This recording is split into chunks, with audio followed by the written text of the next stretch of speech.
इस ग्रह का नाम बड़ा विचित्र सा है। यहाँ के लोग विज्ञान में बहुत आगे बढ़ गए हैं। इनके पास ऐसे यान है कि एक सौरमंडल से दूसरे तक आसानी से आ जाते हैं। यहाँ भी लोगों ने रहने के लिए घर बना रखे हैं। कारखाने हैं, बाजार है, बस्तियां है, मोटर है, सभी कुछ है, लेकिन हमसे बिल्कुल भिन्न। इनके अपने वैज्ञानिक सिद्धांत है। इन्हें कई सौरमंडलों और ग्रहों के बारे में जानकारी है। हमारा सौरमंडल इनके सबसे निकट है, इसलिए उन्होंने आसानी से मेरा अपहरण कर लिया।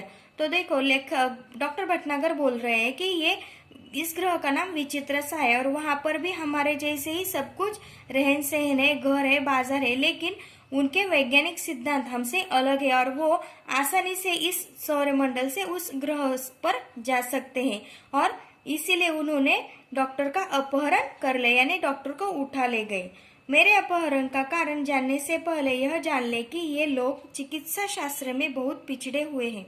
यह एक ऐसा ग्रह है जहां विज्ञान अपनी चरम सीमा को पहुंच चुका है। चरम सीमा का मतलब है अंतिम सीमा पर, यानी कि उन्होंने वो विज्ञान इतना उनका आगे बढ़ चुका है कि वो अंतिम सीमा पर है। जैसे कि यहाँ के आदमी नई मशीन हो गए हैं। यहाँ का सारा काम मशीनों से ही होता है और इसका नतीजा यह हुआ कि धीरे धीरे आदमी का महत्व कम होता गया। अब इस पूरे ग्रह में मशीनें ज्यादा और आदमी कम है। जो लोग हैं वे मशीनों के गुलाम हैं।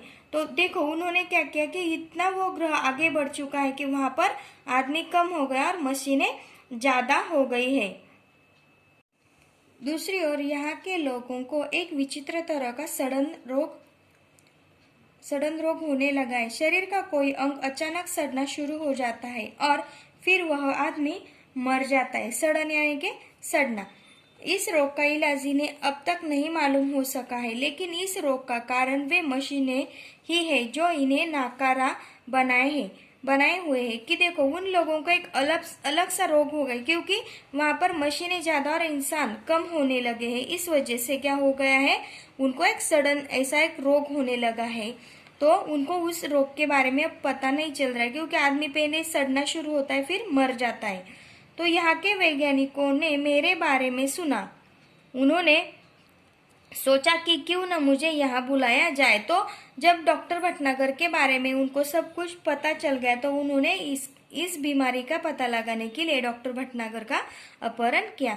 तब कोई ऐसी तरकीब सोची जाए कि सड़ा हुआ अंग काट कर उसके स्थान पर दूसरा अंग लगा दिया जाए।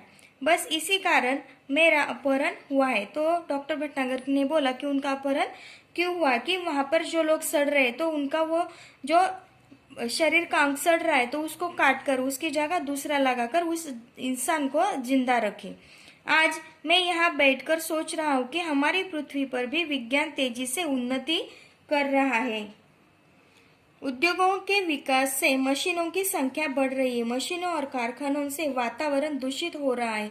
तो फिर जब उनकी हालत देखी तो डॉक्टर भटनागर को हमारी पृथ्वी की याद आ गई कि हमारे यहाँ पर भी क्या हो गया है, मशीन बढ़ रहे हैं और उद्योग विकास कर रहे हैं, लेकिन उसकी वजह से वातावरण क्या हो रहा है, दूषित हो रहा है। वह सब अगर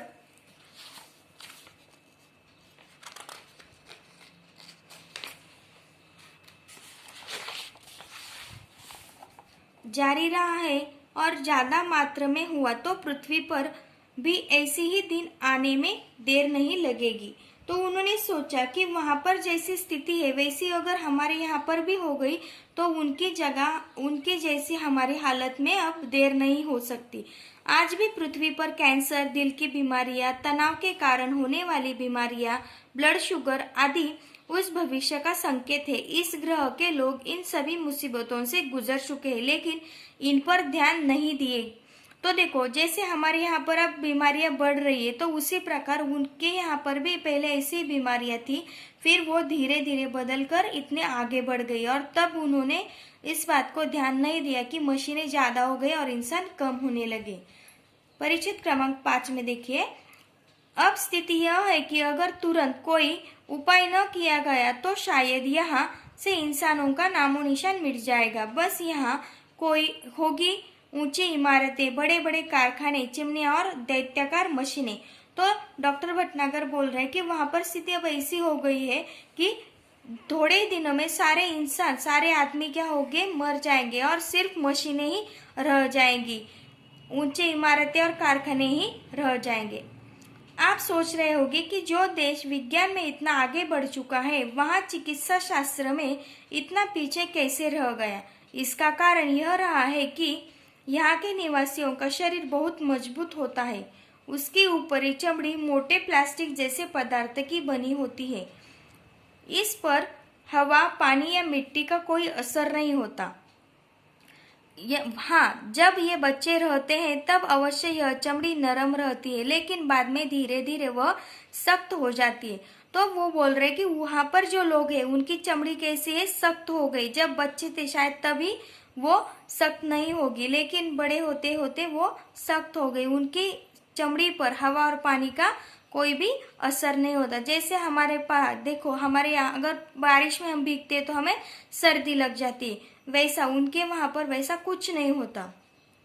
यह सब यहाँ की जलवायु का प्रभाव है, यानी वहां पर जो वायु है उसका प्रभाव उनके शरीर पर पड़ता है। यहाँ लोग बीमार ही नहीं पड़ते, इसलिए उन्हें चिकित्सा की जरूरत नहीं पड़ती। और जब किसी चीज की जरूरत न हो तो भला उसके बारे में कोई कैसे सोच सकता है। इसी कारण ये लोग चिकित्सा शास्त्र से पीछे रह गए।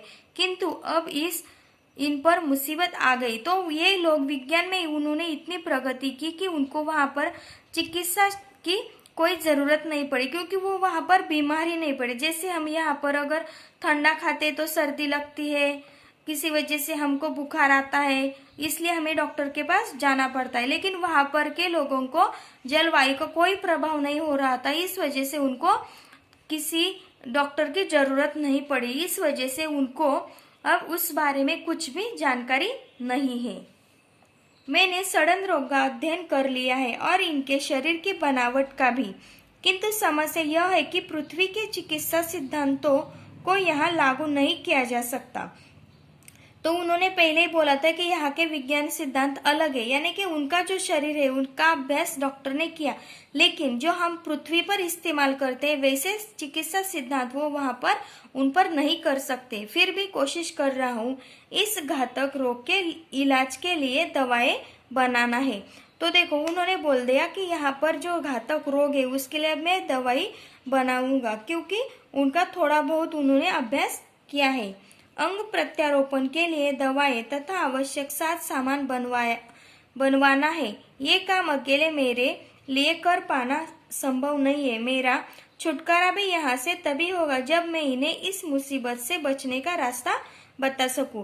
तो उन्होंने बोल दिया कि मैं इस अंग प्रत्यारोपण के लिए भी, यानी कि जब हमारे शरीर का कोई अंग खराब होता है तो हम उसको निकाल कर दूसरा वहां पर लगाते थे, उसके लिए भी क्या होती है, दवाइयाँ आवश्यक होती है, कुछ सामान आवश्यक होता है। लेकिन वहां पर चिकित्सा शास्त्र के बारे में कुछ भी नहीं है, इसलिए वहां पर कुछ सामान भी नहीं। तो इसलिए उन्होंने बोला कि मैं ये अकेले नहीं कर सकता, और अगर मैंने जब उनको इस मुश्किल से निकाला तभी वो मुझे यहाँ से जाने देंगे। इसलिए अब ये लोग योजना बना रहे हैं कि मेरी सहायता के लिए पृथ्वी से कुछ और वैज्ञानिकों और डॉक्टरों को लाया जाए। मैं उनकी बात से सहमत नहीं हूँ। मैं तो चाहता हूँ कि ये लोग स्वयं ही सारी बातें सीख ले और अपना इलाज अपने आप करें, किंतु उसके लिए ये अभी तैयार नहीं है। तो डॉक्टर भटनागर ने बोला कि जिस तरह मेरा अपहरण किया, यानी कि मुझे यहाँ पर लाया गया, उसी तरह से वो हमारे पृथ्वी से और वैज्ञानिक और डॉक्टरों को भी लाना चाहते हैं। लेकिन डॉक्टर साहब इससे सहमत नहीं, वो चाहते कि वो खुद से सीख ले और खुद ही इसका इलाज कर ले। यही कारण है कि अब यह बात गुप्त रखी जा रही है कि पृथ्वी से कब और कितने डॉक्टरों और वैज्ञानिकों का अपहरण करके उन्हें यहाँ लाया जाएगा। तो डॉक्टर साहब ने बोल दिया कि जैसे कि गुप्त रखी है, यानी डॉक्टर साहब को उस बारे में कुछ भी जानकारी वो होने नहीं दे रहे कि पृथ्वी से और कौन से डॉक्टर और कौन से वैज्ञानिकों वो यहाँ पर उठा लाएंगे। जो भी हो, अब अगर मैं सही सलामत वापस पृथ्वी पर आना चाहूँ तो इनकी इच्छा के अनुसार ही आ सकता हूँ, इसलिए इनसे विरोध मोल लेना ठीक नहीं होगा।